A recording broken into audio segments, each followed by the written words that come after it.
Boa noite. Começamos com o livro Deus Sempre, de Emmanuel, psicografado por Chico Xavier. A mensagem se chama Reflete. Ante as provas difíceis, jamais se desespere. A tempestade agora é o ar limpo depois. A pedra é pedra bruta, sem o buril que a fere. Silencia, trabalha e o melhor chegará. Se dispõe de uma vela, pode banir a sombra. Não há mal que te alcance se confia em Deus. No Livro dos Espíritos, é a questão 735. O que se deve pensar da destruição quando ela ultrapassa os limites que as necessidades e a segurança traçam? Por exemplo, a caça quando não objetiva senão o prazer de destruir sem utilidade. É a predominância da bestialidade sobre a natureza espiritual. Toda destruição, que excede os limites da necessidade, é uma violação da lei de Deus. Os animais só destroem para a satisfação de suas necessidades, enquanto o homem, dotado de livre-arbítrio, destrói sem necessidade. Ele terá que prestar contas do abuso da liberdade que lhe foi concedida, porque isso significa que cede aos seus maus instintos.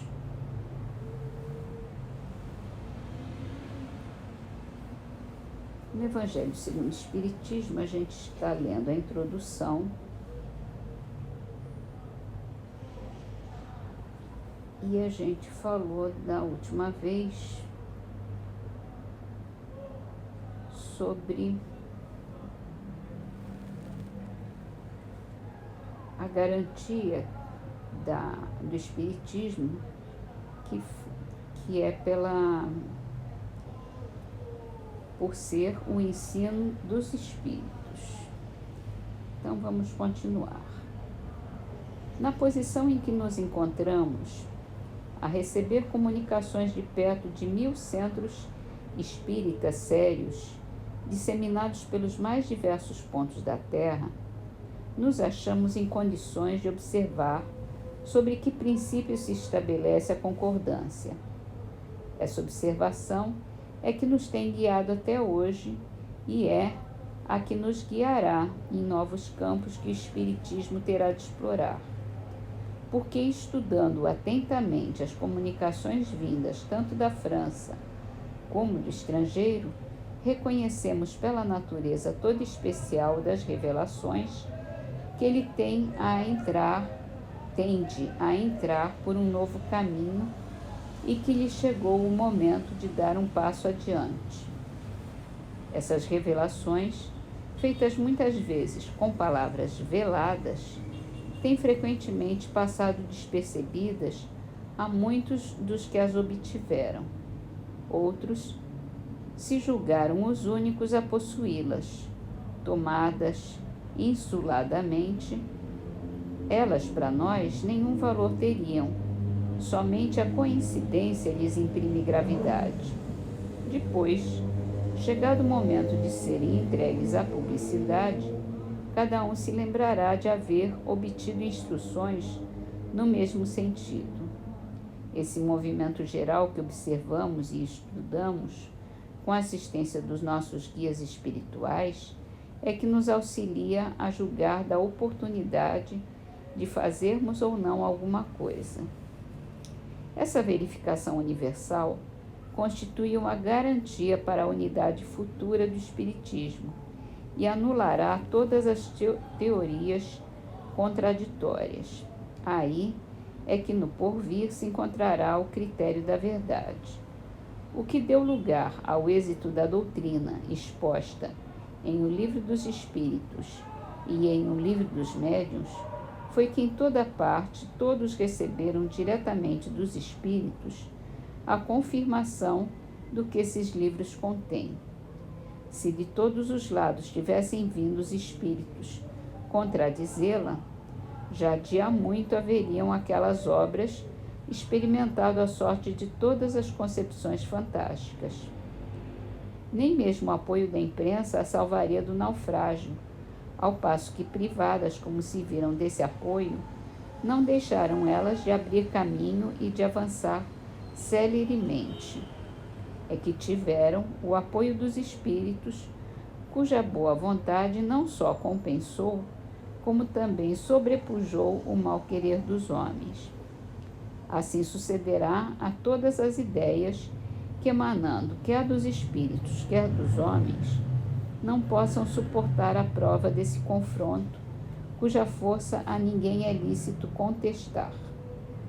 Suponhamos, praza a alguns espíritos ditar, sob qualquer título, um livro em sentido contrário. Suponhamos mesmo que, com intenção hostil, objetivando desacreditar a doutrina, a malevolência suscitasse comunicações apócrifas. Que influência poderiam exercer tais escritos, desde que de todos os lados os desmentissem os próprios espíritos? É com a adesão destes que se deve garantir aquele que queira lançar em seu nome um sistema qualquer. Do sistema de um só ao de todos, medeia a distância que vai da unidade ao infinito.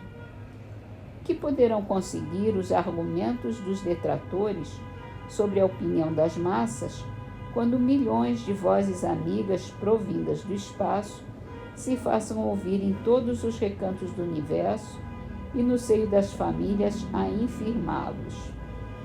A esse respeito, já não foi a teoria confirmada pela experiência?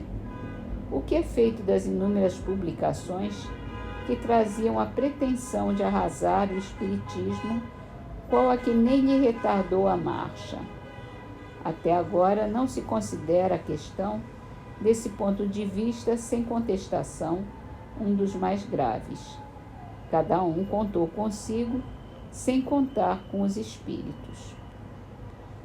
O princípio da concordância é também uma garantia contra as alterações que poderiam sujeitar o espiritismo a seitas que se propusessem apoderar-se dele em proveito próprio e acomodá-lo à vontade. Quem quer que tentasse desviá-lo do seu providencial objetivo, mal sucedido se veria, pela muito simples razão de que os espíritos, em virtude da universalidade de seus ensinos, farão cair por terra qualquer modificação que se divorcie da verdade. De tudo isso, ressalto uma verdade capital, a de que aquele que quisesse se opor à corrente de ideias estabelecida e sancionada, poderia, é certo, causar uma pequena perturbação local e momentânea. Nunca, porém, dominar o conjunto mesmo no presente, menos ainda no futuro. Também ressalta que as instruções dadas pelos espíritos sobre os pontos ainda não elucidados da doutrina não constituirão lei, enquanto essas instruções permanecerem insuladas, que elas não devem, por consequência, ser aceitas senão sob todas as reservas e a título de esclarecimento. Daí a necessidade da maior prudência em lhes dar publicidade. E caso se julgue conveniente publicá-las, importa não apresentá-las senão como opiniões individuais, mais ou menos prováveis, porém carecendo sempre de confirmação. Essa confirmação é que se precisa aguardar antes de apresentar um princípio como verdade absoluta, a menos que se queira ser acusado de leviandade ou de credulidade irrefletida. E, para terminar, Vamos com o livrinho Trovas do Mais Além. Fé e Esperança. São trovas de Pedro Silva.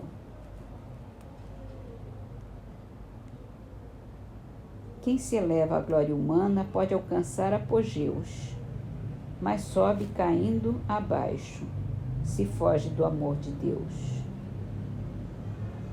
Fé viva, ora em ação, mora na faina do bem, recebe pedras por flores, nunca atrapalha ninguém.